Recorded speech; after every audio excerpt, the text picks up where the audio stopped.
अगर आप बेसमेंट बनाते हैं या नहीं बनाते हैं तो उसके क्या नेगेटिव पॉजिटिव्स हैं। एक एडिशनल स्पेस मिल जाती है, वेलकमिंग है मॉइस्चर के लिए, दीमक का लगना।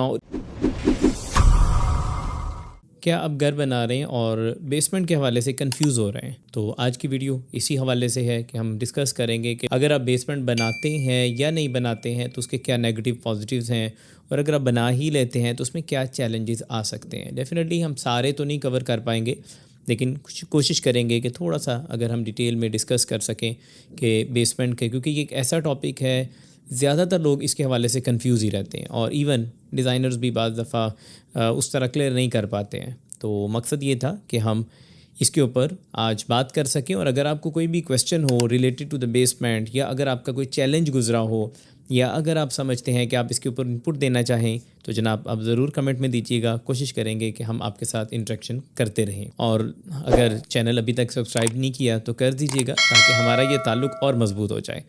तो बेसमेंट पहले स्टार्ट लेते हैं कि इसके क्या फ़ायदे हैं। अगर पहला फ़ायदा हम बात करें कि एक एडिशनल स्पेस मिल जाती है, और आपने प्लॉट की जो जगह है उसकी जगह की वैल्यू दी हुई है, प्राइस पे की हुई है, उसी प्राइस के अंदर आपको एक एडिशनल फ्लोर मिल जाएगा। अब इसमें अगेन थोड़ा सा फ़ायदा इसलिए हो सकता है कि अगर तो हमारी हाइट कंस्ट्रेंट हो, अगर कोई ऐसी जगह है जहाँ पे हाइट कंस्ट्रेंट नहीं है तो ऊपर को भी जाया जा सकता है। लेकिन फ़ाइनल डिसीजन लीजिएगा एंड तक ये वीडियो देखने के बाद, ताकि आपको क्लैरिटी मिले कि एक्चुअली इसके क्या क्या नुकसान भी हो सकते हैं और फ़ायदे भी हो सकते हैं। तो सबसे पहला हमने जो फ़ायदा डिस्कस किया जी, आपको एडिशनल स्पेस मिलती है। दूसरा फ़ायदा ये होता है कि यहाँ पे वेरिएशन कम आती है, क्योंकि ये मड के अंदर होती है, मिट्टी के अंदर होती है, तो वेदर कंडीशन सीवियर नहीं होती हैं। कंपैरेटिवली वेदर उसके ऊपर बैलेंस रहता है, बहुत ज़्यादा गर्म नहीं होता, बहुत ज़्यादा ठंडा नहीं होता। हाँ डेफिनेटली अगर आप बहुत सर्दी में बात करें तो सर्दी तो हर जगह होगी, लेकिन कंपैरेटिवली बात हो रही है। थर्ड जो इसका पॉइंट है वो ये है कि एनर्जी एफिशिएंट कंपैरेटिवली, इस हवाले से। हाँ अगर आप लाइट के हवाले से बात करें तो वहाँ पे चैलेंज है, जो कि हम नेगेटिव वाली साइड पे इसके ऊपर बात करेंगे।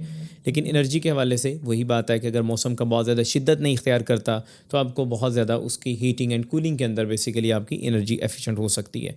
सेफ्टी एक मेजर फैक्टर है कि अगर हम बात करते हैं बेसमेंट के हवाले से, तो बहुत सारी जगहों पे जहाँ पे बंकर्स बनते हैं या इस तरह की स्पेसेस होती हैं, वो आप देखेंगे अंडरग्राउंड बनते हैं, क्योंकि आप कंपैरेटिवली सिक्योर होते हैं। बट आई होप हमें कोई ऐसे इस हवाले से इतना मसला नहीं होता, क्योंकि हमने रहना तो बिल्डिंग के विद इन अंदर होता है। तो लेकिन अदरवाइज़ इसका एक सेफ्टी फैक्टर भी है। फोर्थ जो पॉइंट हम इसका कंसिडर कर सकते हैं वो ये है कि नॉइज़ वगैरह के हवाले से कंपैरेटिवली, क्योंकि अगेन 3 साइड्स बिल्कुल मड के अंदर होती है, अगर हम अपर साइड भी इसको पूरी पैक कर दें तो नॉइज़ के हवाले से काफ़ी बैरियर क्रिएट हो जाता है। इसीलिए आपने ज़्यादातर देखा होगा कि आपके जो ये थिएटर्स वगैरह और इस तरह की स्पेसेस होती हैं नॉर्मली बेसमेंट के अंदर रखी जाती हैं, क्योंकि उसमें बाहर से साउंड प्रूफिंग अच्छी हो जाती है। अगर हम चाहें एक अच्छा एम्बियंस देना, साउंड क्वालिटी देना, तो बेसिकली उसके लिहाज से भी बेसमेंट एक बेहतर जगह है। तो अब हम बात करते हैं कि इसकी नेगेटिव साइड्स की। हम एंड पे बहुत सारे ऐसे क्वेश्चन जो फ्रीक्वेंटली आस्क्ड क्वेश्चन हम जिस तरह रखते हैं अपनी सीरीज़ के अंदर, तो वो भी बात करेंगे, जिसमें काफ़ी सारे ऐसे क्वेश्चन जो आपके जहन में हो सकता है हम उनका भी आंसर वहाँ पे दे दें। तो इसके नेगेटिव साइड सबसे पहले तो ये है कि बड़ा ये ओपन है, वेलकमिंग है मॉइस्चर के लिए आपका जो, क्योंकि उसकी वजह ये है कि अगेन जहाँ पे मड का कनेक्शन इसको सेफ्टी देता है, वेदर के लिहाज से देता है, इसी तरह वो मड अपने साथ, क्योंकि उसमें अगर वाटर कंटेंट ज़्यादा है तो वो प्रोन है या ओपन है, वेलकमिंग है उसके लिए, मॉइस्चर के लिए भी। तो अब उसका अगर तो प्रॉपरली ट्रीटमेंट्स की हों तो फिर बेसमेंट को कोई मसला नहीं आता, लेकिन अगर प्रॉपरली इसको कंसिडर नहीं किया गया तो बेसमेंट के अंदर आपको बहुत ज़्यादा इस तरह के इश्यूज़ नज़र आएंगे जो पानी से, वाटर से रिलेटेड है।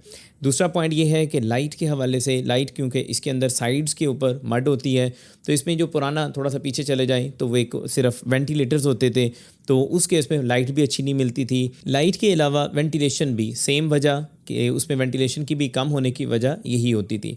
अच्छा आजकल कुछ चैलेंजेस नॉर्मल केसेस में भी हैं, क्योंकि हम बहुत ज़्यादा आदी हो गए हैं बिल्ट एनवायरनमेंट का और आर्टिफिशियल जो है एनर्जी का, तो उस केस में ये है कि उसमें तो फ़र्क नहीं पड़ता, लेकिन अगर हम नेचुरली बात करें तो उसमें ज़रूर फ़र्क पड़ता है। एक और जो मेजर इशू है वो पेस्ट के हवाले से है। वो आपको पता है जब बेसमेंट कनेक्ट करेगी मड के साथ, पानी के साथ, तो वहाँ पे दीमक का लगना और इस तरह के इश्यूज़ भी उनको ऑटोमेटिकली वेलकम करते हैं ये फैक्टर्स। तो पेस्ट भी एक मेजर इशू है, और सबसे जो ज़्यादा कंसीडर होता है, सबसे पहला क्वेश्चन ये पूछा जाता है कि भाई इसमें आपकी कॉस्ट का कितना डिफरेंस आएगा। तो बिल्कुल जी कॉस्ट में एक मेजर डिफरेंस है, लेकिन हमेशा इसके जवाब में मैं ये कहता हूँ कि देखें कॉस्ट नो डाउट कि एक मेजर चीज़ है, लेकिन आपको बेसिकली क्या है कि जगह की अगर हम कंपैरिजन में बात करें, जगह की वैल्यू वो तो आपने एक दफ़ा पे की, उसी के अंदर क्योंकि फ्लोर मिल रहा है तो उस लिहाज से कुछ कंपनसेशन है, लेकिन अदरवाइज कॉस्ट एक मेजर डिफरेंस इसमें आता है।